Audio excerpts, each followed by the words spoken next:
Hey friends, great to have you back with us again. I've just replaced the clutch and now the pedal is smooth as butter.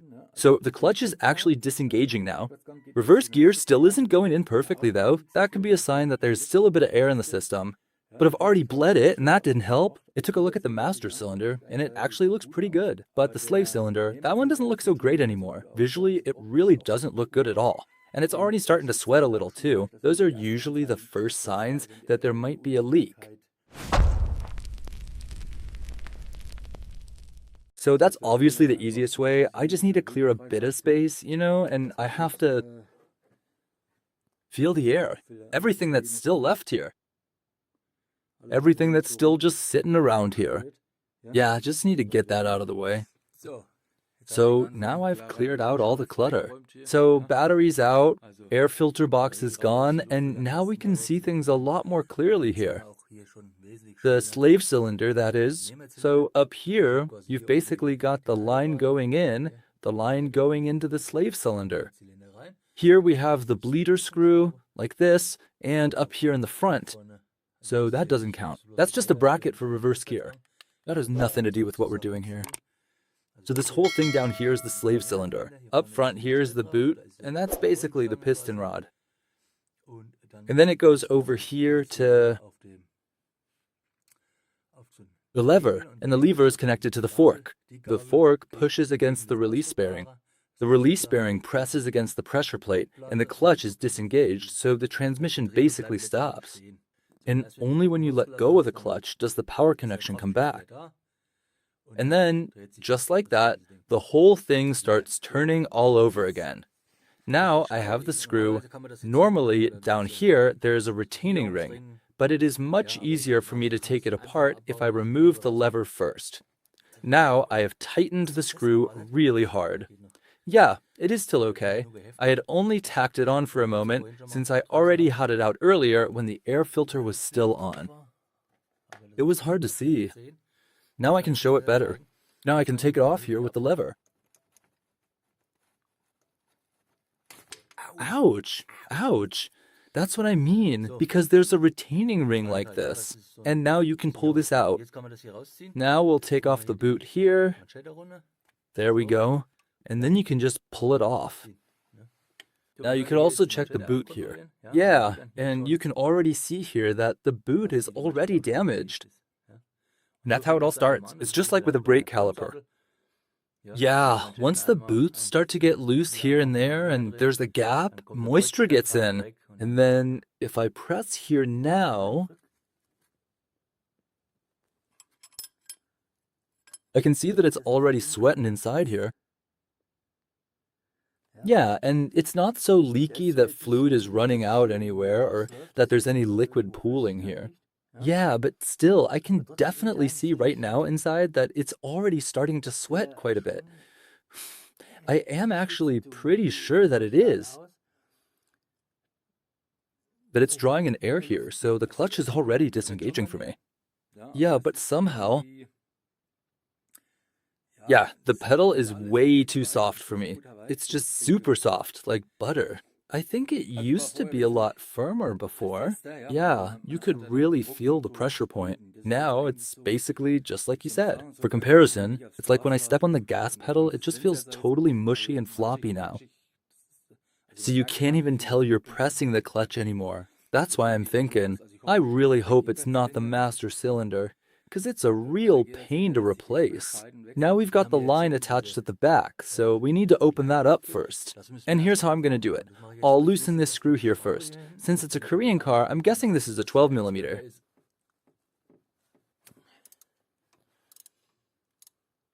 That's enough. Fluid is already coming out. Just tighten it back up a little bit. Just a slight turn.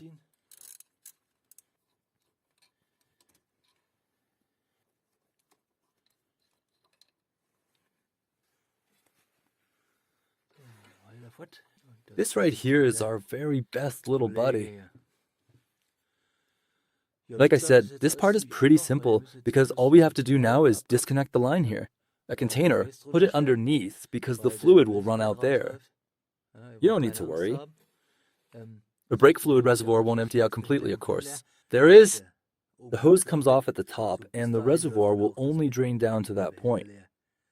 And all the brake fluid that's below will just drain out here. So put the glass there.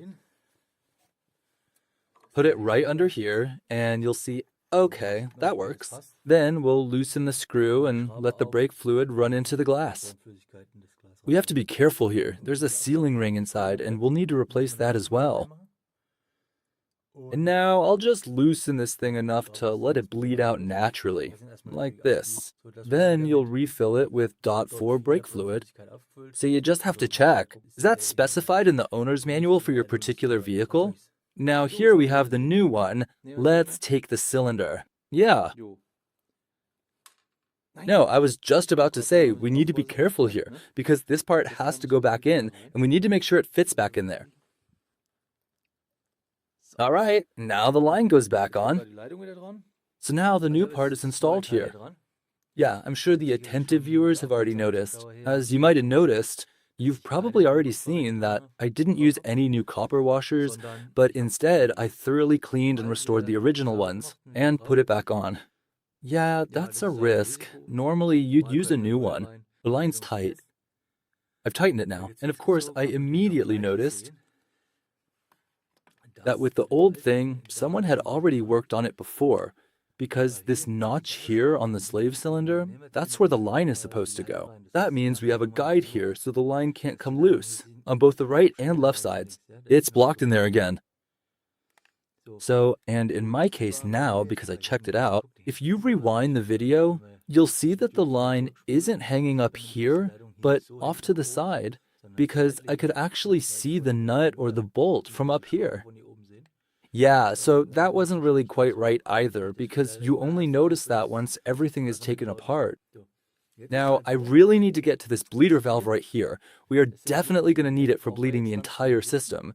It is quite tight in here, and I can barely even reach it. So what I will do instead is take these screws back out so I can push the unit a bit further to the side. And then I should still be able to bleed it properly. Well, I thought I couldn't bleed it, but now I actually have to go back and check again, because earlier the brake line runs through the space and I had the hose there. It was so stiff. So I ended up putting it back the way it was, because there was probably a good reason for it being like that in the first place. Normally it goes in here, right in between, but with the hose it just doesn't work. Maybe I should have opened it up again at the top. It's probably a bit twisted, so I'll just leave it as it is now, and that's fine.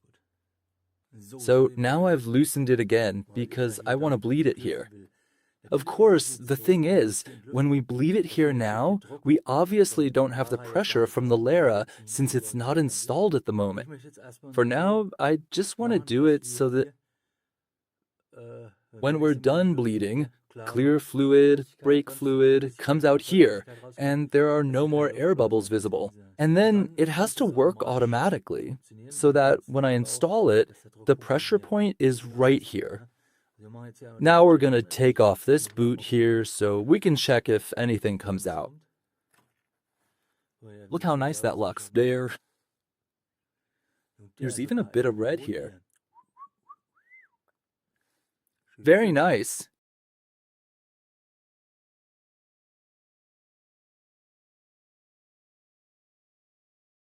I've finished bleeding the system for now. It's looking pretty good. There aren't any more bubbles coming out. Now press the clutch for the third time.